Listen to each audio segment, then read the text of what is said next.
శ్రీ మాత్రే నమః. అందరికీ నమస్కారం అండి. ఈరోజు సీతాఫలం ఎలా ఆవిర్భవించిందో తెలుసుకుందామండి. రావణుడు సీతమ్మ తల్లిని అపహరించి పుష్పక విమానంలో లంకకు వెళ్ళినప్పుడు ఆమె కళ్ళ నుంచి రాలిన కన్నీటి బొట్టు ముత్యంలా మెరుస్తున్నాయి. గాలి మరియు ఇతర పర్యావరణ కారకాల కారణంగా సాధారణ నీటి బిందువు వలె అవి విచ్ఛిన్నం కాలేదు. ప్రతి ఒక్కటి మనోహరంగా నేలపై పడ్డాయి. కొద్ది రోజుల్లోనే ఆ చుక్క ఎక్కడ పడితే అక్కడ ఎప్పుడూ చూడని ఒక ప్రత్యేకమైన మొక్క రకం పెరగడం మొదలైంది. త్వరలోనే ఆ ప్రత్యేక మొక్కలు సాధారణ పండ్లు కంటే చాలా విభిన్నంగా ఫలాలు ఇచ్చాయి.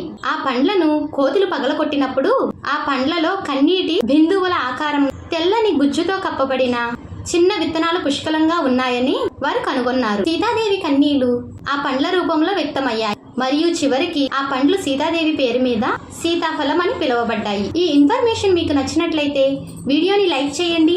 కొత్తగా ఎవరైనా మన ఛానల్ని చూస్తున్నట్లయితే ఛానల్ని సబ్స్క్రైబ్ చేసుకుని పక్కనే ఉన్న బెల్ ఐకాన్ని ఆన్లో ఉంచుకోండి. అప్పుడు నేను పెట్టే ప్రతి ఒక్క వీడియో మీ ఫోన్కి నోటిఫికేషన్ రూపంలో వస్తుంది.